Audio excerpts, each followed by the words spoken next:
ಇಂದೇ ಡೌನ್ಲೋಡ್ ಮಾಡಿ ಮತ್ತು ನಿಮ್ಮ ನೆಚ್ಚಿನ ಶೋಗಳನ್ನ ಆನಂದಿಸಿ. ಏಯ್, ನೀವಿಬ್ರು ನಿಂತಿದ್ದೀರಲ್ಲ ಈ ಜಾಗ, ಇದನ್ನ ನಿಮ್ಮಪ್ಪ ಬೆವರು ಸುರಿಸಿ ಕಷ್ಟಪಟ್ಟು ತಗೊಂಡಿರೋ ಜಾಗ. ಈ ನೆಲದಲ್ಲಿ ನಿಂತ್ಕೊಳ್ಳೋ ಯೋಗ್ಯತೆ ಕೂಡ ನಿಮ್ಮಿಬ್ರಿಗೂ ಇಲ್ಲ. ಇನ್ನು ಒಂದು ನಿಮಿಷ ಏನಾದ್ರೂ ಇಲ್ಲಿ ನಿಂತ್ಕೊಂಡ್ರೆ ನನ್ನಷ್ಟು ಕೆಟ್ಟೋಳಿರಲ್ಲ. ಹೋಗ್ರು ಇಲ್ಲಿಂದ ಆಚೆಗೆ. ಅಮ್ಮ, ನೀನ್ ಜಾಸ್ತಿ ಮಾತಾಡ್ತಿದ್ಯಮ್ಮ ನೀನು. ಸಾಕು ಬಂದ್ಬಿಟ್ಟ ಇಲ್ಲಿ ಹೇಳಕ್ಕೆ.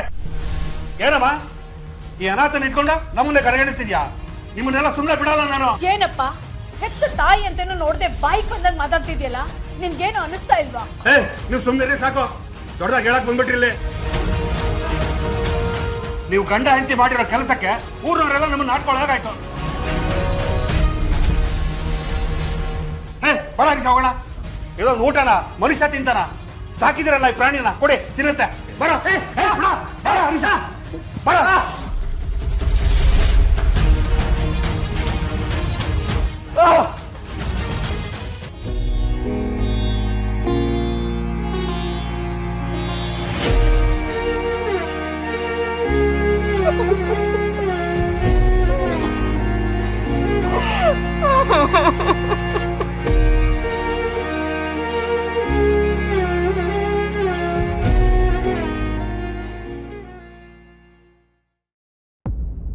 ಸಮಾಧಾನ ಮಾಡ್ಕೊ ಲಕ್ಷ್ಮಿ, ಅಳ್ಬೇಡಮ್ಮ.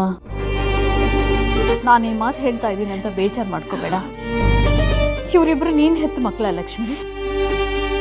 ಅವ್ರು ಆಡಿದ್ದು ಒಂದೊಂದು ಮಾತುಗಳು ಕೇಳಿಸ್ಕೊಂಡು ನಾನು ಹೊಟ್ಟೆ ಉರಿದೋಯ್ತು ಲಕ್ಷ್ಮಿ.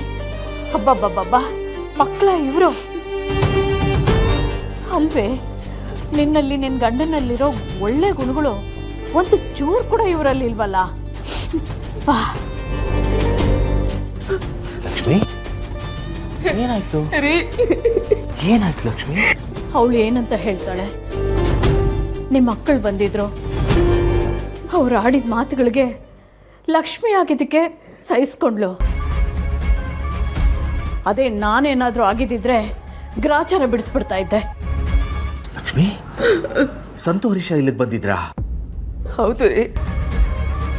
ಯಾವ ಮಕ್ಕಳಿನ ಮಮಕಾರಕ್ಕೋಸ್ಕರ ನಿಮಗೆ ಕೈ ಮುಗಿದು ಕೇಸ್ ಹಾಕ್ಬೇಡಿ ಅಂತ ಕೇಳ್ಕೊಂಡಿದ್ದು, ಅದೇ ಮಕ್ಕಳು ನಿಮ್ಮನ್ನ, ನನ್ನ ದೇವ್ರನ್ನ ಬಾಯ್ಗೆ ಬಂದಾಗ ಅಂದ್ಬಿಟ್ರಲ್ರಿ. ನೋಡಿ, ನೀವು ಮಾಡಿರೋದು ಸರಿಯಾಗೇ ಇದೆ. ಇನ್ಮೇಲೆ ನಾನು ನಿಮ್ಮ ಜೊತೆ ಕೋರ್ಟಿಗೆ ಬರ್ತೀನಿ. ಬೇಡ ಲಕ್ಷ್ಮಿ, ಕೋರ್ಟ್ ವಿಷಯನ ನಾನು ನೋಡ್ಕೊಳ್ತೀನಿ. ನೀನು ಅಲ್ಲಿಗೆ ಬರೋದು ಬೇಡ. ಬೇಡ ಅನ್ಬೇಡಿ, ನಾನು ನಿಮ್ಮ ಜೊತೆಗೆ ಬರ್ತೀನಿ. ಹೆತ್ತ ತಂದೆ ಅನ್ನೋ ಒಂದು ಮಮಕಾರನೂ ಇಲ್ಲದೆ ನಿಮ್ಮನ್ನ ಬಾಯಿಗೆ ಬಂದಾಗ ಅಂದವ್ರಿಗೆ ನಾವಿಬ್ಬರು ಸೇರಿ ಬುದ್ಧಿ ಕಲಿಸ್ಬೇಕು. ನಾನು ಖಂಡಿತ ಕೋರ್ಟಿಗೆ ಬರ್ತೀನಿ. ಲಕ್ಷ್ಮಿ, ಕೋರ್ಟಲ್ಲಿ ಅವ್ರು ಆಡೋ ಮಾತನ್ನ ನಿನ್ನ ಕೈಲಿ ಸಹಿಸ್ಕೊಳಕ್ಕಾಗಲ್ಲ. ಅಪ್ಪ ಅಮ್ಮನಿಗೆ ಇಷ್ಟು ಹೊಟ್ಟೆ ಉರಿಸ್ತಾ ಇರೋರಿಗೆ ಭಗವಂತನೇ ಪಾಠ ಕಲಿಸ್ತಾನೆ. ನೋಡು, ಕೋರ್ಟನ್ನು ನಾನು ನೋಡ್ಕೊಳ್ತೀನಿ. ನೋಡಿ, ನಿಮ್ಮ ಮಕ್ಕಳ ಮೇಲೆ ಕೇಸ್ ಹಾಕೋ ನಿರ್ಧಾರ ಮಾಡಿ ನೀವು ಒಳ್ಳೆ ಕೆಲಸ ಮಾಡಿದ್ದೀರಾ. ತಂದೆ ತಾಯಿ ಅಂದರೆ ಏನು, ಕಳ್ಳ ಸಂಬಂಧ ಅಂದರೆ ಏನು ಅನ್ನೋದೇ ಅವ್ರು ಮರ್ತು ಹೋಗಿದ್ದಾರೆ. ನೀವು ಅವ್ರಿಗೆ ತಕ್ಕ ಪಾಠ ಕಲಿಸ್ಬೇಕು. ಸಮಾಧಾನ ಮಾಡ್ಕೊ ಲಕ್ಷ್ಮಿ.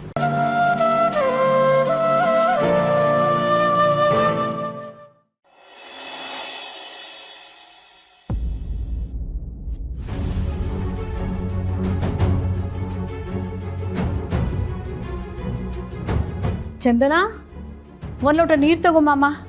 ತಂದೆಮ್ಮ.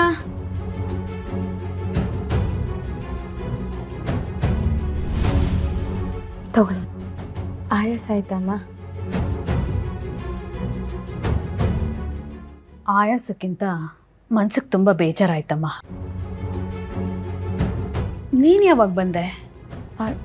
ನಾನಾಗಲೇ ಬಂದೆ ಅಮ್ಮ. ನೀವು ಬರೋ ತಡ ಆಗ್ಬೋದೇನೋ ಅಂತ ನಾನಾಗಲೇ ಹೊರಟ್ಬಿಟ್ಟೆ.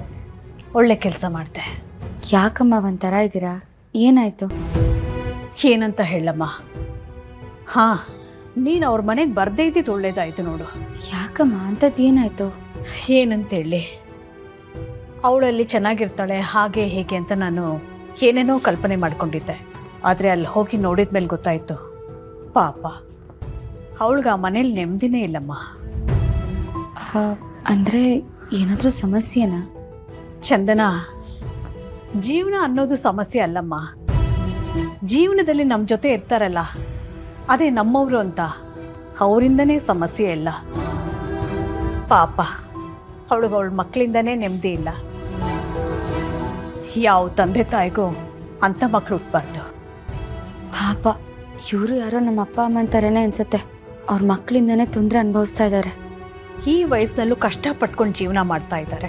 ಹೊಟ್ಟೆಲಿ ಹುಟ್ಟು ಮಕ್ಕಳೇ ಅವ್ರಿಗೆ ತೊಂದರೆ ಕೊಡಬೇಕು ಅಂತ ನಿಂತ್ಬಿಟ್ಟಿದ್ದಾರೆ.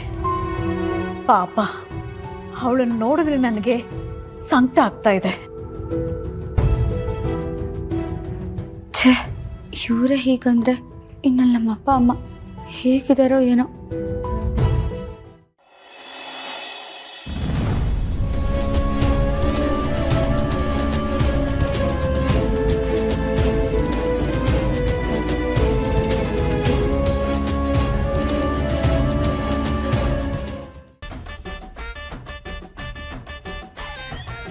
ಚೆನ್ನಾಗಿ ಮಂಗಳಾರತಿ ಮಾಡಿಸ್ಕೊಂಡು ಬಂದಂಗಿದೆ.